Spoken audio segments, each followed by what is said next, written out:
Greetings to our viewers. Welcome and thank you for joining us in today's conversation on challenges against the US hegemon post the Taliban capture of Afghanistan. We are joined by Professor Kristen Patel of the Syracuse University, New York. Professor Patel, thank you and welcome to the episode. So let's begin straight away. Let's begin with the angst and the shock which has been created because of the sudden capture of Afghanistan by Taliban forces. And the international community has kind of displaced this angst and shock, especially against the US and its allies. So, how would you explain this angst? So why don't we start off with kind of laying the baseline in terms of facts so everybody is on the same page. So the fact that the Taliban quickly over probably the last 6 months took over Afghanistan really wasn't a surprise to most of the governments that were focused on this issue. And in fact, I read recently that in India, for example, the government had done some outreach to the Taliban earlier this year, knowing that this was probably a likely outcome. I think what was more of a surprise for everyone was that the takeover, particularly of Kabul, happened while the U.S. was still there. Right. I think the common thought was that it was going to happen after the U.S. and NATO allies left the country. And that wasn't the case. So why don't we just focus not on the fact that the Taliban um, basically took over the country again, but perhaps the shock of what happened over the last couple of weeks in August, which is really where I think the surprise was. And a couple things that I would say about that is that this was a case, I think, more of the U.S. just making a decision and sticking to it, but had told and it signaled to all of the affected governments that this was going to happen. And I think Foreign Secretary Rob said it probably the best when he was talking to the Foreign Affairs Committee in Parliament a couple of weeks ago, when he said what the surprise was. The surprise, there was a surprise that, again, the Taliban took over Kabul when the U.S. was still there and its allies were still there. But the bigger surprise was that the U.S. wasn't going to change its mind and extend for a few days after the August 31st deadline, which was self-imposed. And according to Foreign Secretary Raab, or Foreign Minister Raab, they thought that the U.S. would change its mind. And I think that was perhaps really where some of the angst has been about why didn't the U.S. extend, after August 31st deadline. And I think it's one of those cases where countries are going to have to agree to disagree, to put it bluntly. And one of the reasons I'll kind of say I'll play both sides on this. If you're talking about it from a foreign government side, the U.S. has left a vacuum. And now other countries are going to need to step up. And when the UK tried to basically ask the other countries in Europe to extend longer than the US would, no one would step up. None of the government stepped up. And they said, no, we don't want to leave our troops on the ground right after the US decided it was time to leave. So I think there was a surprise. I think that they thought, particularly after the Trump years, that the foreign governments would have more say in U.S. policy, and they didn't. And to be fair, President Biden was very clear on what the deadline was, right? So looking at it from the U.S. side, the deadline was August 31st. Had been basically stated for months and months and months that it was going to be that date.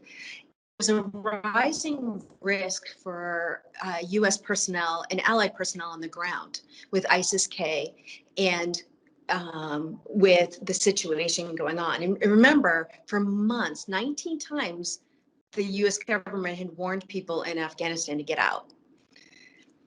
So from a U.S. perspective, it was like, okay, this is the date. We got to go, right? You all knew we're going to go.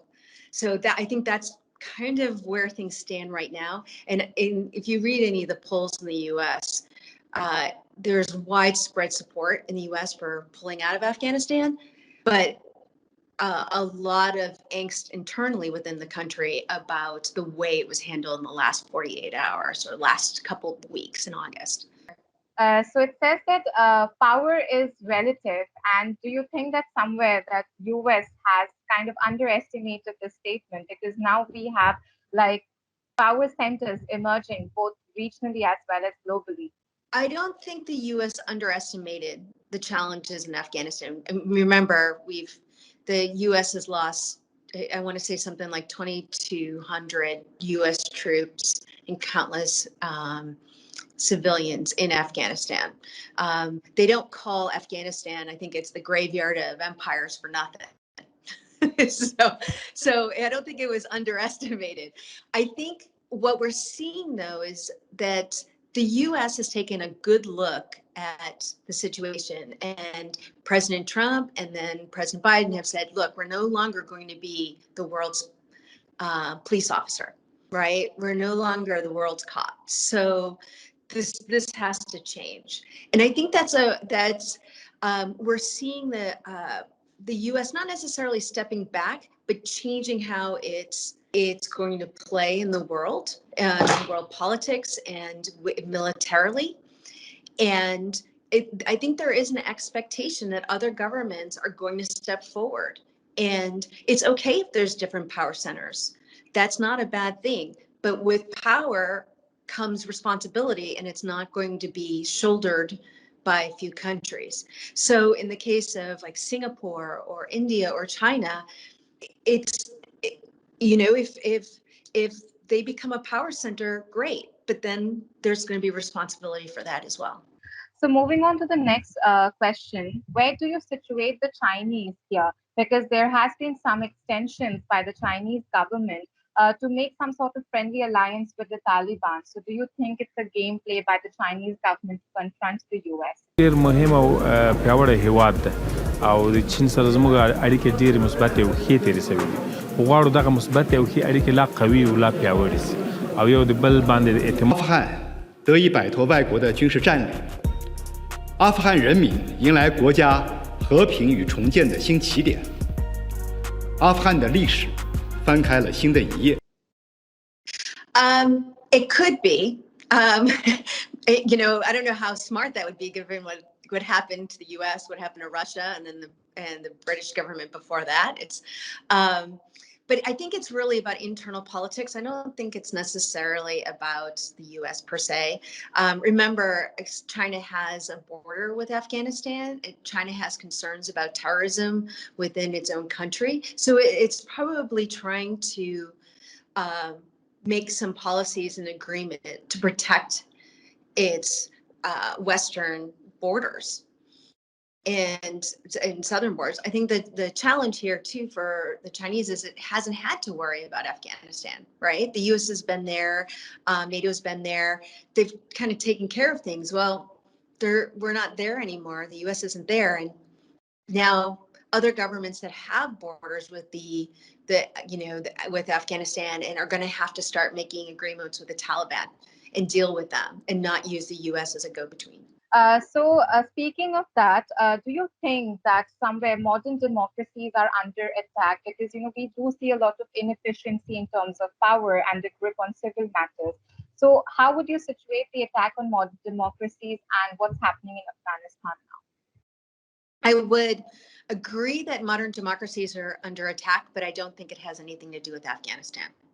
So Afghanistan was a foreign conflict that the U.S. got embroiled in, should have left, by many foreign experts have said should have left 10 years ago after the U.S.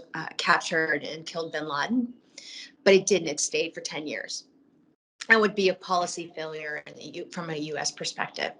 I think the issue of corruption and not being able to help build a democracy in Afghanistan was probably not about the U.S. per se. It's about that that's the Afghanistan culture.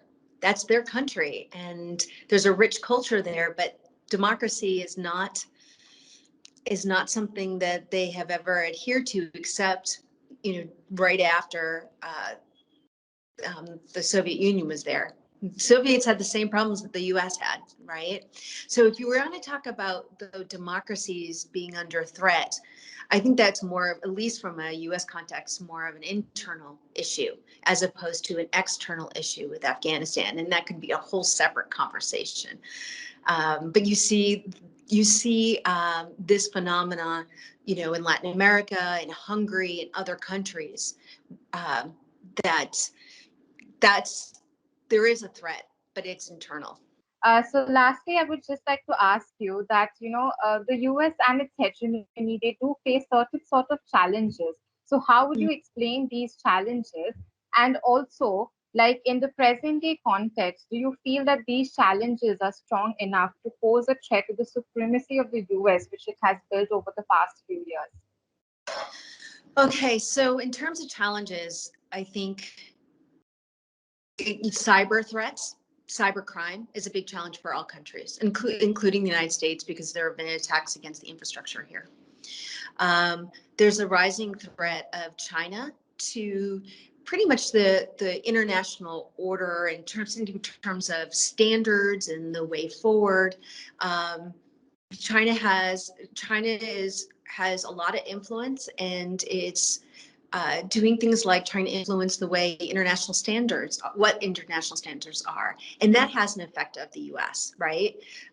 The way that China approaches data privacy is very different than the way it's approached in the US or in, let's say, Europe. So from a threat perspective, I would say that, that's kind of it's an evolution of the way the world order is going to be. And that was going to happen whether the US was the world leader or not, right? That affects India, it affects European countries, and it certainly affects the US. In terms of challenges from a US perspective, President Biden has outlined this in 2 speeches so far this year, where he talks about China and Russia, cybercrime, still counterterrorism threat, but there's also climate change and trying to harden the infrastructure within the United States. And those resources that were put against, let's say, Afghanistan have to come back. And maybe they're going to be deployed, and I don't know this, from personal knowledge at all, but just kind of looking at the situation, being put towards bases in Korea, in Japan, and helping the Taiwanese. That's kind of where things are going. You can't get tied up in Afghanistan on a war that is just not winnable and not look to the future. So the future is increasing competitiveness of U.S. firms, fixing the infrastructure in the United States, and looking towards China and helping other countries bolster their infrastructure, right? Or build new technologies, particularly as it relates to climate change. So do I think the challenges are strong enough to pose a threat for the U.S.? No, because I think it is a challenge. Those are all challenges. But in the end, the one thing that's true about the U.S., and I quote a Japanese admiral during World War II, is don't poke the bear, right? The U.S. feels like it's under threat if we throw everything at it. And there's one thing that is probably universal in the U.S. that's kind of remarkable, is that China is that one issue that crosses all political lines. And China is viewed as a threat in the United States.